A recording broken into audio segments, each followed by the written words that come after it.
All right, Shorty wetsuits. So we are at the end of May and almost the beginning of June, and we're transitioning out of that kind of temperature, an air temperature, where we know we have to be wearing a full wetsuit all the time. So full wetsuits quite often are thought of for winter. They might be 3 mil in early May, they might be 5 mil earlier in the season, they might be even heavier. Technically, really for winter paddling all year long, it's probably safest to have a dry suit for the really cold months. So what wetsuits do is they are made out of neoprene. And neoprene is a fabric that's full of air bubbles. And the idea is that a wetsuit, when we're wearing it, the air bubbles will trap the body heat, creates insulation, and helps hold heat in. Wetsuits, you see them free diving, scuba diving, and you see them on top of the water. So on top of the water might be paddling, SUP paddling. It might be water skiing, sea-doos, all of those types of activities. It's not a bad idea to be wearing a shorty because they're going to keep you a little bit warmer. They keep you warm even when they're wet. They're actually designed to be wet to help keep you warm. Differences between them are anything that's really designed for above water, like this one. This is a 3 mil. It's a lighter suit. They're going to be really stretchy. So the important thing on a shorty for above water activities is, especially on sea-doos, water skiing, if we fall and hit the water, that suit has to give. If the suit doesn't give, it rips. So an above water suit quite often has a lot of flex to it, which is really good because it helps us get into it easier and helps with the fit as well. Below water activities, free diving, scuba diving, you're not going to be wearing the same sort of thing. The further down you go, it needs a different type of neoprene. It needs to be more dense because it compresses, and if neoprene compresses, you get no warmth out of it. They're generally more stiff, and you'll see things in descriptions like this one here. You can kind of see it. It's stitched. You'll see stitched, glued, and taped, which means it's designed. It's taped. All those extra components on the seams to help keep water out. We want the suit wet, but we don't want to necessarily have a ton of water between us and the suit. So anyway, that's getting far too much into neoprene. All you need to know is there's going to be more give. You don't have to be wearing a scuba one, and if you do, it's probably going to be, it could be a little bit over the top. You definitely don't need to invest in something that serious price point to be able to go out stand-up paddleboarding. Now, I wanted to talk about shorties specifically, because shorties become an important part of your kit, especially here on West Coast. I was wearing it on and off, especially evenings in the middle of summer. So our temperatures are moderate. We can have a sunny day and a breeze, which is quite cool. If you are cool standing on the board, if you get wet, you're going to be freezing. So it's important to dress for the potential. If it's sunny outside and we know we can get off the board and it feels like 30 day, we're okay without it because the sun's going to warm us up. But if sun's out, breeze is out, evaporation's going to hit our wet bodies and it's going to drop the temperature, and suddenly we're uncomfortable. And then we have to have a whole conversation about hypothermia. Even in the middle of summer, it's possible. So a shorty becomes a very important part of your kit. I was wearing one yesterday, so went paddling False Creek. So I was False Creek, end of the Burrard Inlet, coming into English Bay. There was a pretty strong westerly, which means it was blowing down the entire length of Burrard Inlet. So the wind's picking up a lot of strength, picking up a lot of water, and just being funneled down, especially in False Creek. So it gets pretty breezy. So what I was wearing yesterday was bathing suit, booties, of course, rash guard. I always put a rash guard on. This is another piece of my kit, which I always wear.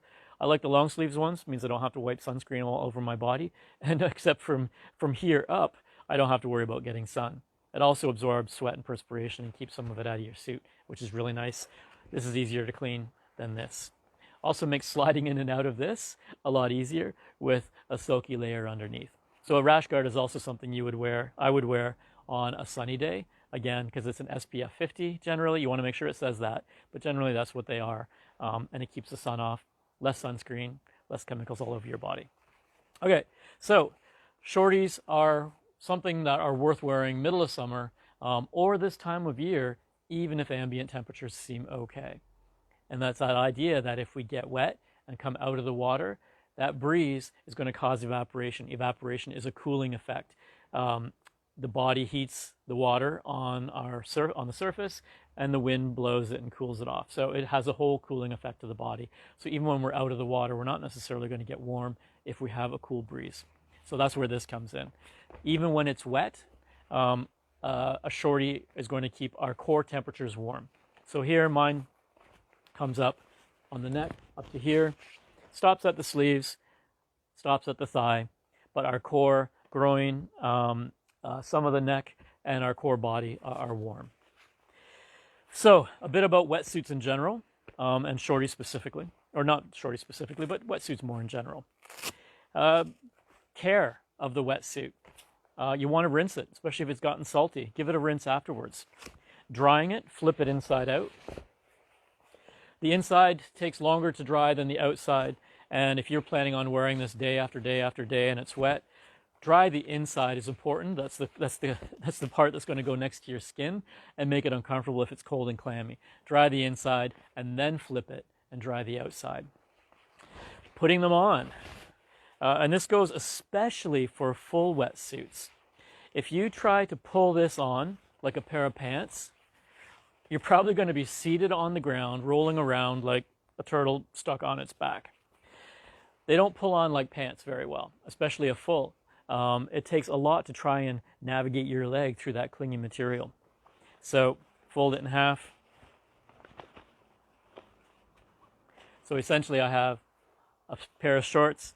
I get it up here, bit of a jump, snug it up, and then put the arms through, pull it up, roll the arms, do a big squat, adjust it around, and it'll feel fine. The fit on one of these things, they need to be snug. So that can be an issue if we have at all tendencies for claustrophobia or just discomfort around snug fitting clothing. These have to be snug. This is a medium, so it fits me pretty tight. If I was to wear a large, I might as well not be wearing it at all. The reason being is it needs to be tight because we have to have the neoprene close to our body. You know, separated through a rash guard, okay. But if there's pockets forming, and those pockets fill up with water inside the suit, so if we have layers of water and then the neoprene, our body has to heat that water before the neoprene starts kicking in as an insulation. And again, it's going to take heat out of our body, and the suit's not going to do its job. It'll actually work in reverse, or could work in reverse. So make sure it's snug. That's just the way they are. Everyone looks the same in them, lumpy and tight. Zippers. Most of them are going to be a back zip. If the zipper has a big long tail on it, that's just so that you can grab it from behind you and pull it up yourself. If there's no tail, it's a front zip. So if it has a tail, don't get into it like a pair of pants. You're going to be wearing it backwards.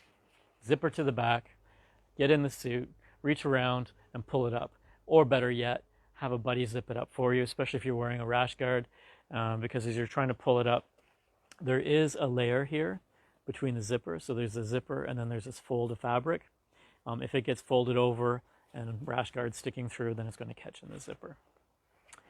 Okay, so in short, shorties are good to have. They make you comfortable paddling, a little bit safer, a little bit of buoyancy, but it's not a life jacket by any means. It just makes floating in the water a little bit more fun. Allows you to stay warm when you are in temperatures that might be coolish.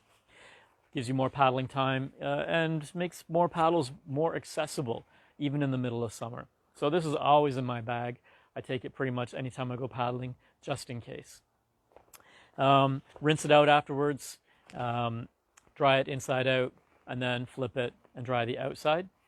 And get into it like a pair of shorts, so fold it in half and then step into it.